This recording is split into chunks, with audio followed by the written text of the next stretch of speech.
नमस्कार, खेलों पर हमारे साप्ताहिक कार्यक्रम गेम ऑन में आपका स्वागत है। मैं हूं सुचित्रा।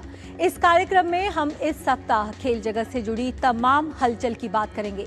स्पोर्ट्स गवर्नेंस बिल का पारित होना इस सप्ताह की सबसे बड़ी खबर रही। वहीं भारत ने कॉमनवेल्थ खेल 2030 की बोली लगाने को भी औपचारिक मंजूरी मिल गई है। एशिया कप के लिए भारतीय क्रिकेट टीम का चयन सिलेक्शन कमेटी के लिए एक सिरदर्द बना हुआ है। अगले आधे घंटे में इन सब खबरों पर विस्तार से नजर डालेंगे। तो आइए शुरुआत करते हैं इस कार्यक्रम की गेम ऑन।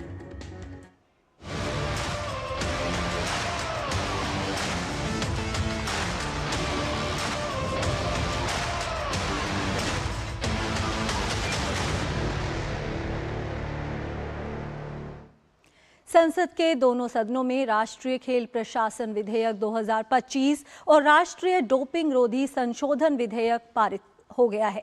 राष्ट्रीय खेल प्रशासन विधेयक का उद्देश्य भारत में विभिन्न खेल प्रशासकों को रेगुलेट करना है, जबकि राष्ट्रीय डोपिंग रोधी संशोधन विधेयक देश की नेशनल एंटी डोपिंग एजेंसी को वर्ल्ड एंटी डोपिंग एजेंसी के निर्देशानुसार अधिक ऑपरेशनल इंडिपेंडेंस प्रदान करता है। देखिए ये खास report. I move the bill pass. Bill be passed. Those in favor will please say aye. Aye. Those against will please say no. I think ayes have it, ayes have it, ayes have it. The bill is passed. देश में खेल प्रशासन को अधिक जवाबदेह और पारदर्शी बनाने के साथ खेल प्रतिभाओं को तलाशने और खिलाड़ियों के विकास के लिए अनुकूल वातावरण तैयार करने के मकसद के साथ राष्ट्रीय खेल प्रशासन विधेयक 2025 और राष्ट्रीय डोपिंग रोधी संशोधन विधेयक 2025 पारित हो चुका है। राष्ट्रीय खेल प्रशासन विधेयक राष्ट्रीय खेल निकायों को मान्यता प्रदान करने और उनके कामकाज को रेगुलेट करने का प्रावधान करता है। विधेयक में हर खेल के लिए राष्ट्रीय ओलंपिक समिति, राष्ट्रीय पैरालंपिक समिति और राष्ट्रीय तथा क्षेत्रीय खेल महासंघों की स्थापना का प्रावधान है। ये राष्ट्रीय निकाय संबंधित अंतर्राष्ट्रीय निकायों से संबद्ध होंगे। विधेयक में प्रावधान है कि प्रत्येक राष्ट्रीय खेल निकाय का एक सामान्य निकाय होगा, जिसमें प्रत्येक संबद्ध सदस्य के समान संख्या में प्रतिनिधि और कुछ पदेन सदस्य होंगे। इसमें अधिकतम 15 सदस्यों वाली एक कार्यकारी समिति होगी, जिसमें कम से कम 2 उत्कृष्ट खिलाड़ी और 4 महिलाएं होंगी। यह विधेयक केंद्र सरकार को एक राष्ट्रीय खेल बोर्ड स्थापित करने का अधिकार देता है, जो राष्ट्रीय खेल निकायों को मान्यता प्रदान करेगा और उनकी संबद्ध इकाइयों को पंजीकृत करेगा। विधेयक में खेल संबंधित विवादों के निपटारे के लिए एक राष्ट्रीय खेल न्यायाधिकरण के गठन का भी प्रावधान है।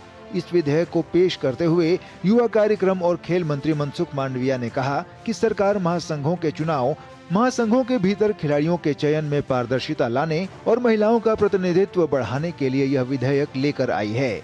उन्होंने कहा कि राष्ट्रीय खेल प्रशासन विधेयक पारित होने से राष्ट्रीय और अंतर्राष्ट्रीय खेल क्षेत्र में देश की सकारात्मक छवि बनाने के लिए एक अच्छा कानून बनेगा। गुड गवर्नेंस स्पोर्ट्स सेक्टर में लाने के लिए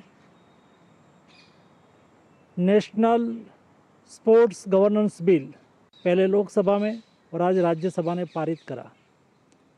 स्पोर्ट्स गवर्नेंस बिल के माध्यम से देश में एथलीट सेंट्रिक व्यवहार बनेगा, फेडरेशन में पारदर्शिता आएगी, डिस्प्यूट रिजोल्यूशन में स्पीड आएगी और उसके साथ महिला और दिव्यांग जनों को प्रतिनिधित्व मिलेगा। और आने वाले दिनों में हम हमारी मेडल टैली की स्ट्रेटेजी तैयार करेंगे, जिसके आधार पर हम आने वाले 10 साल में दुनिया में स्पोर्ट्स सेक्टर में 1 से 10 में क्रम में आएंगे। राष्ट्रीय खेल प्रशासन विधेयक के दोनों सदनों में पास होने के बाद खिलाड़ियों में भी उत्साह नजर आया। भारतीय ओलंपिक संघ के अध्यक्ष पीटी उषा सहित खेल से जुड़े अन्य लोगों ने इस बिल को सही दिशा में उठाया गया एक ऐतिहासिक कदम बताया। Now long wait bill has come, so it will help for sports people, So I'm happy that bill is passed now. It's a long wait. काफी अच्छे इसमें रिफॉर्म्स करे गए विच आर एथलीट सेंट्रिक। सबसे पहले तो अगर आप देखें कि एथलीट को एक वॉइस मिलेगी एग्जीक्यूटिव कमिटीज में जाने के लिए, जिससे एथलीट सेंट्रिक थॉट प्रोसेस जो है वो फेडरेशन में ट्रांसलेट होगी।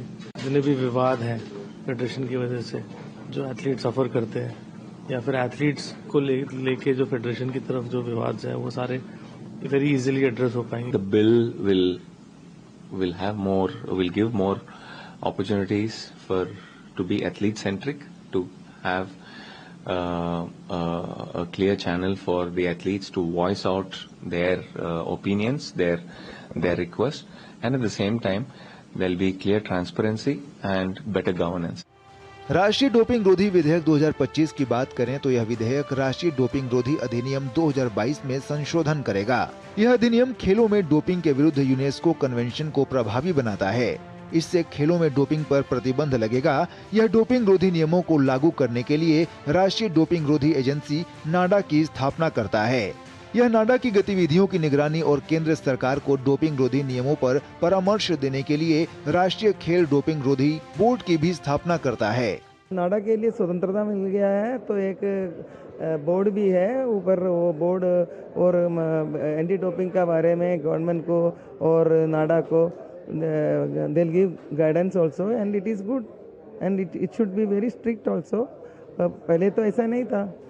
संसद के दोनों सदनों में पारित होने के बाद राष्ट्रीय खेल प्रशासन विधेयक 2025 और राष्ट्रीय डोपिंग रोधी संशोधन विधेयक 2025 को अब इंतजार है राष्ट्रपति के अनुमोदन की, जिसके बाद यह बिल एक कानून बन जाएगा जो आने वाले समय में देश में खेल प्रशासन को अधिक जवाबदेह और पारदर्शी बनाने की दिशा में एक मील का पत्थर साबित होगा।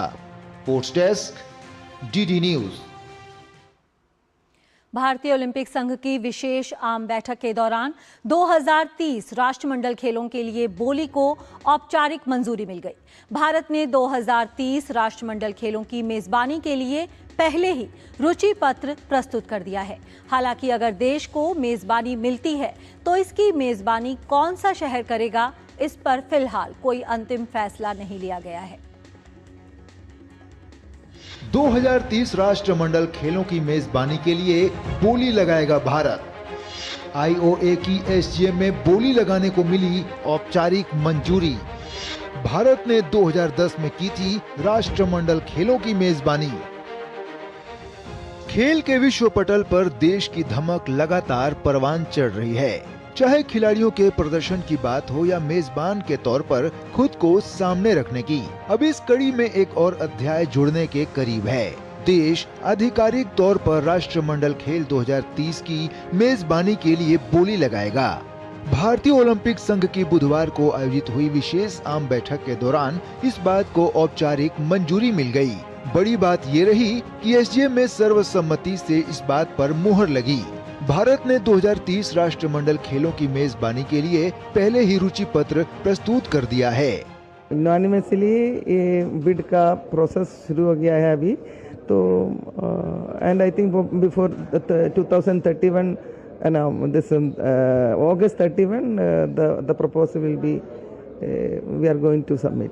वहीं खेल संघों के पदाधिकारियों और पूर्व खिलाड़ियों ने भी आईओए के इस निर्णय को अहम माना। हमारे प्रधानमंत्री जी का भी विजन है ओलंपिक लाना इंडिया में और आई थिंक बहुत अच्छे समय पे हो गया है और जल्द से जल्द हो गया है तो बहुत ही अच्छा। जब आप ओलंपिक होस्ट करने की सोचते हो, जब कल्पना करते हो तो ओलंपिक होस्ट करने तक आपको बहुत सारे इंटरनेशनल गेम्स को होस्ट करना पड़ता है ताकि आप अपने प्रिपरेशन को जांच सको कि सही तरह से प्रिपरेशन हो रहा कि नहीं हो रहा। कॉमनवेल्थ गेम्स इस तरह की एक चैंपियनशिप है। मैं समझता हूँ कि भारत यदि इसको बीट करे, इसको होस्टिंग की राइट पा सके और देयर आफ्टर यदि भारत इसको अच्छी तरह से होस्ट कर सके तो मैं समझता हूँ कि ये हमारा एक टेस्ट भी हो जाएगा कि हम बड़ा गेम्स होस्ट करने के लिए तैयार है कि नहीं। हालांकि अगर देश को मेजबानी मिलती है तो इसकी मेजबानी कौन सा शहर करेगा, इस पर कोई अंतिम फैसला नहीं लिया गया है। लेकिन फिर भी इस कड़ी में अहमदाबाद का नाम सबसे आगे है। देश को 31 अगस्त की समय सीमा से पहले अंतिम बोली के लिए प्रस्ताव जमा करना है। कनाडा के इस दौर से हटने के बाद भारत को इसकी मेजबानी मिलने की संभावना बढ़ गई है। कुल मिलाकर 2036 ओलंपिक की मेजबानी का प्रयास कर रहा देश अगर 2030 राष्ट्रमंडल खेलों की मेजबानी हासिल करता है तो इंफ्रास्ट्रक्चर और आर्थिक मोर्चे पर यह एक बड़ा इम्तिहान होगा। 2030 कॉमनवेल्थ गेम्स की अगर मेजबानी मिलती है तो ये सिर्फ दूसरी मौका होगा जब भारत इन खेलों की मेजबानी करेगा। लेकिन इस बार बड़ी बात क्या होगी वो इस बात पर निर्भर करेगी कि ये खेल जो है वो 2010 से कितना अलग रहने वाला है मेजबानी के तौर पर। कैमरामैन उत्तम सिंह के साथ मैं गौरव कुमार, डीडी न्यूज, दिल्ली। पूर्व टेनिस खिलाड़ी रोहित राजपाल ने स्पोर्ट्स गवर्नेंस बिल के पारित होने पर केंद्रीय खेल मंत्री मनसुख मांडविया और खेल जगत से जुड़े लोगों को बधाई देते हुए कहा कि यह विधेयक खेल जगत के लिए बड़ा बदलाव लेकर आएगा। उन्होंने कहा कि देश को राष्ट्रमंडल खेल 2030 की मेजबानी मिलने की पूरी संभावना है। रोहित राजपाल से खास बात की हमारे संवाददाता गौरव कुमार ने। इस वक्त हमारे साथ पूर्व भारतीय टेनिस खिलाड़ी रोहित राजपाल हैं। आइए उनसे बात करते हैं और जानते हैं स्पोर्ट्स बिल है उसको किस तरह से देखते हैं। राज्यसभा में भी बिल जो है स्पोर्ट्स बिल जो है वो पारित हो गया, एंटी डोपिंग बिल भी पारित हो गया, तो किस तरह से देखते हैं इस कदम को और सरकार जो जिस तरह से इस बिल को लेकर के आई और जिस तेजी के साथ इस पर काम हुआ उसको किस तरह से कहते हैं? बहुत पॉजिटिवली देखता हूँ। आई थिंक ये एक रिफॉर्म है जो कि नीड ऑफ द आवर था हम लोगों के लिए, स्पोर्ट्स फ्रेटर्निटी के लिए। और मैं बहुत बहुत बधाई देना चाहूँगा मनसुख भाई मंडाविया जी को, जो हमारे स्पोर्ट्स मिनिस्टर हैं, जिन्होंने बहुत बहुत लग के मेहनत की। और सारे स्पोर्ट्स मिनिस्ट्री में जितने भी ऑफिशियल्स हैं सब लोग लगे रहे इसके ऊपर। और छोटा बिल नहीं था क्योंकि कई जगह से अप्रूवल्स बाहर से भी लेनी थी, सब एसोसिएशन से, और काफ़ी कॉम्प्लिकेटेड था। लेकिन उन्होंने रिकॉर्ड टाइम में बहुत मेहनत करके सभी लोगों ने स्पोर्ट्स मिनिस्ट्री से ये अचीव किया है। आई थिंक बहुत बड़ा रिफॉर्म है। अहमदाबाद को किस तरह से देखते हैं स्पोर्ट्स इंफ्रास्ट्रक्चर के तौर पे? देखिए, हर तरीके की तैयारी इस टाइम करी जा रही है देश में। वैसे ही इंफ्रास्ट्रक्चर इंडिया अंडर कंस्ट्रक्शन है। आप देख ही रहे हैं कि सब चीज़ें हर तरीके से बढ़ रही हैं। इंफ्रा के ऊपर बहुत फोकस है सरकार का। और स्पोर्ट्स के लिए गुजरात गवर्नमेंट भी बहुत मेहनत कर रहे हैं और इंफ्रा लाए जा रहे हैं। अभी कॉमनवेल्थ की टीम भी आई थी जो कि विजिट करी सब जगह से, तो बहुत खुश होके गई हैं। आखिर सवाल टेनिस से, डबल्स में अपना धमाल मचा चुके हैं लेकिन सिंगल्स में अभी भी कहीं ना कहीं एक कमी जो है, वो गैप जो है वो अभी बरकरार है। सो सिंगल्स के अंदर हम लोग अभी सेंटर ऑफ एक्सीलेंस पे काम कर रहे हैं और 2-3 अकेडमीज़ हैं जो कि जैसे रफा नाडा टेनिस अकेडमी भी है, उनसे भी बातचीत में हैं हम लोग कि हमारे जो एथलीट्स हैं और जो अपकमिंग प्लेयर्स हैं अब, तो उन लोगों को आधा साल वहाँ और आधा साल यहाँ पे ट्रेन किया जाए, क्योंकि वो इकोसिस्टम इतना स्ट्रांग होता जा रहा है कि इवन अमेरिकन के लिए मुश्किल होती जा रही है, क्योंकि यूरोप बहुत चीज़ों को आगे लेके जा रहा है। अभी जो नया बैच है उन लोगों को हम लोग उन पे फोकस कर रहे हैं कि उनको बढ़ाया जाए और जल्द से जल्द वर्ल्ड स्टैंडर्ड पे लेके आएँ। यहाँ पर लेते हैं छोटा सा ब्रेक, देखते रहिए गेम ऑन।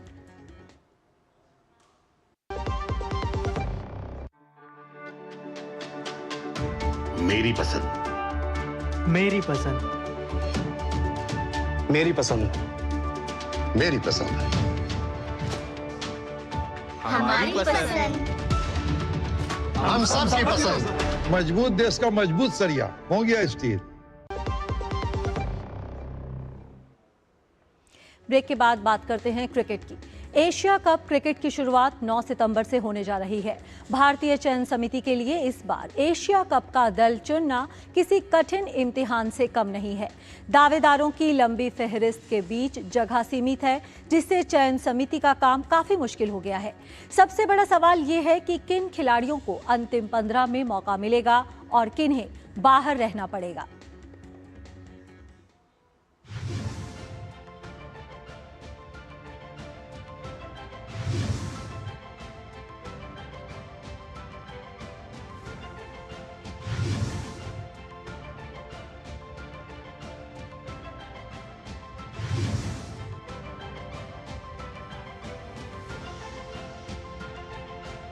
इंग्लैंड दौरे के बाद भारतीय क्रिकेट टीम की निगाहें आगामी एशिया कप पर हैं। सूर्य कुमार यादव की अगुवाई में युवा भारतीय टीम ने पिछले कुछ समय में बेहतरीन प्रदर्शन किया है।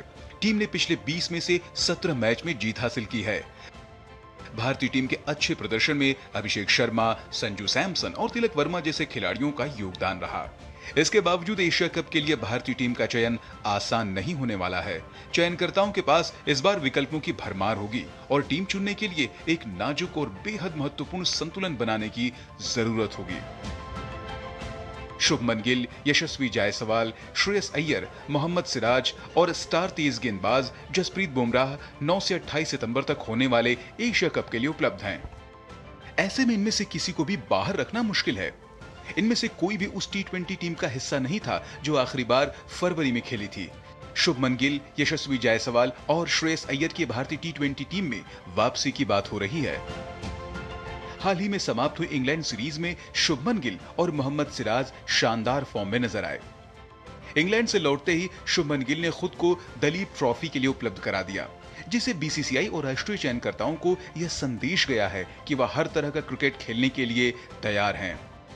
गिल ने आखिरी बार 1 साल से भी ज्यादा समय पहले T20 मैच खेला था। टीम इंडिया को 15 सदस्यीय दल का चयन करना है। फिलहाल एक स्थान के लिए 2 या 3 दावेदार नजर आ रहे हैं। अभिषेक शर्मा और संजू सैमसन बतौर सलामी बल्लेबाज अपनी जगह पक्की कर चुके हैं। उसके बाद तिलक वर्मा, सूर्य कुमार यादव, शिवम दुबे, रिंकू सिंह और हार्दिक पांड्या के साथ टीम का बल्लेबाजी क्रम बेहतरीन खिलाड़ियों से भरा हुआ है। सूर्य कुमार यादव कप्तान हैं, वहीं संजू सैमसन विकेटकीपर हैं। ऐसे में अभिषेक शर्मा और तिलक वर्मा पर बात आ जाती है। फिलहाल T20 रैंकिंग में अभिषेक नंबर 1 और तिलक नंबर 2 पर काबिज हैं। सैमसन ने 2024 में 5 मैच में 3 शतक लगाए। अभिषेक शर्मा भी 2 शतक लगा चुके हैं। तिलक वर्मा ने भी मौके का भरपूर फायदा उठाया और 2 शतक जड़े हैं। वहीं गिल ने इंग्लैंड दौरे और उससे पहले IPL में जबरदस्त बल्लेबाजी की थी। वहीं अय्यर की कप्तानी में 2024 में कोलकाता नाइट राइडर्स ने IPL खिताब जीता। वहीं उनकी कप्तानी में ही 2025 में पंजाब किंग्स फाइनल खेली। श्रेयस ने कप्तानी के साथ साथ बल्ले से भी शानदार प्रदर्शन किया। यशस्वी भी लगातार शानदार प्रदर्शन करते आ रहे हैं। ऐसे में सलामी बल्लेबाज के रूप में यशस्वी जायसवाल और शुभमन गिल और मध्यक्रम में श्रेयस अय्यर को चुनने में किसी न किसी खिलाड़ी के साथ अन्याय हो सकता है। गिल की ही तरह सिराज ने भी T20 में लंबे समय से कोई अंतर्राष्ट्रीय मैच नहीं खेला है, लेकिन इंग्लैंड में अपने प्रदर्शन के बाद उन्होंने टीम में अपनी मजबूत दावेदारी पेश की है। बुमराह की टीम में वापसी तय नजर आ रही है। अर्शदीप और प्रसिद्ध कृष्णा काफी समय से T20 में अच्छा प्रदर्शन करते आ रहे हैं। ऐसे में तेज गेंदबाजों का चयन भी चयनकर्ताओं के लिए परेशानी खड़ा कर रहा है। T20 चैंपियन टीम इंडिया की नजर 2026 की शुरुआत में T20 वर्ल्ड कप के खिताब को बचाने पर होगी। इसकी तैयारी के लिए सितंबर में होने वाला एशिया कप 2025 बेहतरीन मंच होगा। हालांकि रोहित, कोहली और जडेजा जैसे अनुभवी खिलाड़ियों के संन्यास के बाद टीम इंडिया के लिए T20 विश्व खिताब की रक्षा करना आसान नहीं होगा। Sports desk, DD news. बात करते हैं फुटबॉल की।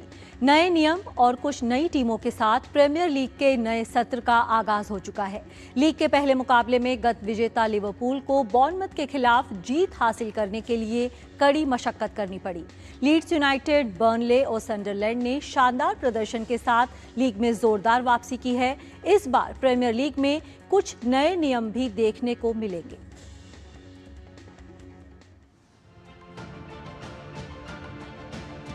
प्रीमियर लीग की गत विजेता लिवरपूल ने नए सत्र की शुरुआत बॉर्नमथ के खिलाफ एक बेहद भावनात्मक और रोमांचक मुकाबले में 4-2 की जीत के साथ की। इस मुकाबले की शुरुआत लिवरपूल के खिलाड़ी डिएगो जोटा और उनके भाई आंद्रे सिल्वा को श्रद्धांजलि के साथ हुई। जुलाई में कार दुर्घटना में जोटा और उनके भाई आंद्रे सिल्वा की मौत हो गई थी। मुकाबले से पहले 1 मिनट का मौन रखा गया और 20वें मिनट में पूरे स्टेडियम ने तालियों की गूंज के साथ जोटा को श्रद्धांजलि दी। जोटा लिवरपूल के लिए नंबर 20 की जर्सी पहनते थे। नए कोच अर्नी स्लॉट ने मुकाबले में 4 नए खिलाड़ियों को मैदान पर उतारा। पहला प्रीमियर लीग मैच खेल रहे एकिटिके ने 37वें मिनट में पहला गोल किया। लिवरपूल के लिए गक्पो ने 49वें मिनट में दूसरा गोल करने में सफलता पाई। इसी बीच बॉर्नमथ के खिलाड़ी सेमेन्यो ने पहले हाफ में नस्लीय टिप्पणी की शिकायत की, जिसके कारण मैच थोड़ी देर के लिए रोका गया। सेमेन्यो ने 64वें और 76वें मिनट में 2 गोल कर मुकाबले को बराबरी पर ला दिया। ड्रॉ की ओर बढ़ रहे इस मुकाबले के अंतिम पलों में लिवरपूल ने जोरदार वापसी की। 88वें मिनट में किएसा ने अपना पहला प्रीमियर लीग गोल किया। वहीं अतिरिक्त समय में मोहम्मद सालाह ने गोल करके टीम को रोमांचक जीत दिला दी। प्रीमियर लीग में आज कई अहम क्लब अपने सफर की शुरुआत करने जा रहे हैं। खिताब की दावेदारों में से एक मैनचेस्टर सिटी अपने अभियान की शुरुआत वॉल्वरहैम्पटन वॉन्डरर्स के खिलाफ करने जा रही है। वहीं टॉटनहैम हॉटस्पर्स के सामने बर्नले की चुनौती होगी। 2025-26 सीजन की शुरुआत से पहले कुछ बड़े नियमों में बदलाव हुए हैं, जो न सिर्फ खेल की रफ्तार को बनाए रखने के लिए हैं, बल्कि खिलाड़ियों के व्यवहार को भी सुधारने की कोशिश रहेगी। अब यदि कोई गोलकीपर गेंद को 8 सेकंड से ज्यादा अपने पास रखता है तो उसकी टीम को सजा मिलेगी, और वो भी सीधे विपक्षी टीम के लिए कॉर्नर किक के रूप में। प्रीमियर लीग में अब केवल टीम का कप्तान ही रेफरी से बात कर सकता है। अगर कोई दूसरा खिलाड़ी रेफरी के पास जाकर बदतमीजी या जरूरत से ज्यादा बहस करेगा तो उसे येलो कार्ड दिखाया जा सकता है। अब अगर कोई खिलाड़ी पेनल्टी लेते वक्त गलती से 2 बार गेंद को छू लेता है और गेंद गोल में चली जाती है तो पेनल्टी गोल माना जाएगा। 2024-25 चैंपियनशिप सीजन में लीड्स यूनाइटेड और बर्नले ने 100 अंकों का आंकड़ा पार कर प्रीमियर लीग में शानदार वापसी की है। बर्नले ने पिछले 4 साल में तीसरी बार प्रीमियर लीग में पहुंचने में सफलता पाई है। वहीं लीड्स यूनाइटेड ने 2 साल चैंपियनशिप में बिताए और 2024-25 में खिताब जीतकर प्रीमियर लीग में वापसी की। वहीं सनडरलैंड ने शेफील्ड यूनाइटेड को प्लेऑफ फाइनल में हराकर 2016-17 के बाद पहली बार टॉप डिवीजन में कदम रखा। Sports desk, DD news. बात करते हैं वीनस विलियम्स की। 45 वर्षीय अमेरिकी टेनिस दिग्गज वीनस विलियम्स 2 साल के लंबे अंतराल के बाद एक बार फिर ग्रैंड स्लैम टेनिस कोर्ट पर उतरने को तैयार हैं। अपने शानदार करियर में कई ग्रैंड स्लैम खिताब जीत चुकी वीनस की ये वापसी खेल प्रेमियों के लिए रोमांच और प्रेरणा से भरपूर होगी। उम्र को मात देते हुए उनका ये कदम खेल में उनके समर्पण और जज्बे का प्रतीक है।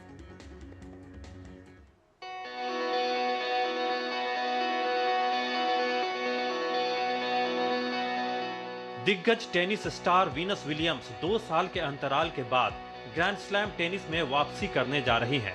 45 वर्षीय अमेरिकी खिलाड़ी को यूएस ओपन के सिंगल्स मुकाबलों में खेलने के लिए वाइल्ड कार्ड एंट्री मिली है। इंटरनेशनल टेनिस फेडरेशन के अनुसार वीनस 1981 में 47 वर्षीय रेनी रिचर्ड्स के बाद टूर्नामेंट में खेलने वाली सबसे उम्रदराज सिंगल्स खिलाड़ी होंगी। विलियम्स को यूएस टेनिस एसोसिएशन पहले ही अगले हफ्ते होने वाले मिक्स्ड डबल्स मुकाबलों के लिए वाइल्ड कार्ड दे चुका है। सिंगल्स मैच न्यूयॉर्क में 24 अगस्त से शुरू होंगे। खेल उपलब्धियों की बात करें तो वीनस के नाम 7 ग्रैंड स्लैम सिंगल्स खिताब हैं, जिनमें यूएस ओपन 2000 और 2001 की जीत शामिल है। इसके अलावा उन्होंने अपनी छोटी बहन सेरेना विलियम्स के साथ 14 महिला डबल्स खिताब और 2 मिक्स्ड डबल्स खिताब भी जीते हैं। सेरेना 2022 यूएस ओपन के बाद 23 ग्रैंड स्लैम सिंगल्स खिताब के साथ संन्यास ले चुकी हैं। वीनस ने आखिरी बार 2023 यूएस ओपन में ग्रैंड स्लैम खेला था, जहां वो पहले दौर में ही हार गई थी। यूएस ओपन में उनकी आखिरी सिंगल्स मैच जीत 2019 में आई थी। पिछले साल वीनस ने गर्भाशय फाइब्रॉइड्स की सर्जरी करवाई और लगभग पूरा सीजन मिस किया। जुलाई में वाशिंगटन में उन्होंने 16 महीने बाद कोर्ट पर वापसी की और मार्च 2024 के मियामी ओपन के बाद पहली बार खेली। यहां उन्होंने 2004 विंबलडन में मार्टिना नवरातिलोवा के बाद सबसे उम्रदराज महिला खिलाड़ी के रूप में टूर स्तरीय सिंगल्स मैच जीता। वीनस ने पिछले हफ्ते सिंसिनाटी ओपन में भी वाइल्ड कार्ड से हिस्सा लिया, लेकिन सिंगल्स के पहले दौर में बाहर हो गई। अब न्यूयॉर्क में वीनस 19-20 अगस्त को अमेरिकी खिलाड़ी राइली ओपेल्का के साथ मिक्स्ड डबल्स खेलेंगी। Sports desk, DD news. यहाँ पर लेते हैं कोई छोटा सा ब्रेक, देखते रहिए गेम ऑन। जब धरती चीर कर निकलता है लोहे का पत्थर और मिलता है मोंगिया के जोश से, फिर तपता है, पिघलता है और बनता है फौलाद।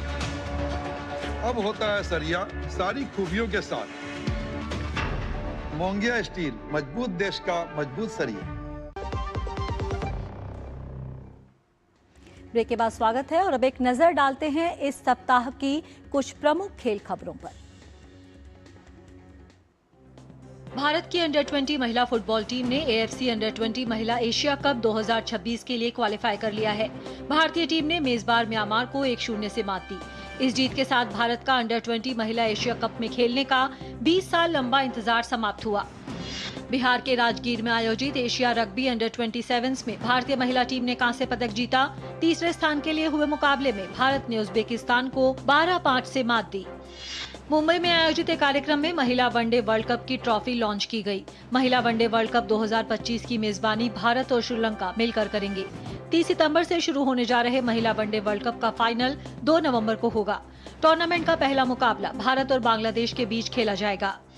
भारतीय टेस्ट टीम के कप्तान शुभमन गिल को जुलाई महीने में शानदार प्रदर्शन करने के लिए ICC player of the month का खिताब मिला। हाल ही में इंग्लैंड के दौरे पर शुभमन गिल ने कुल 567 रन बनाए।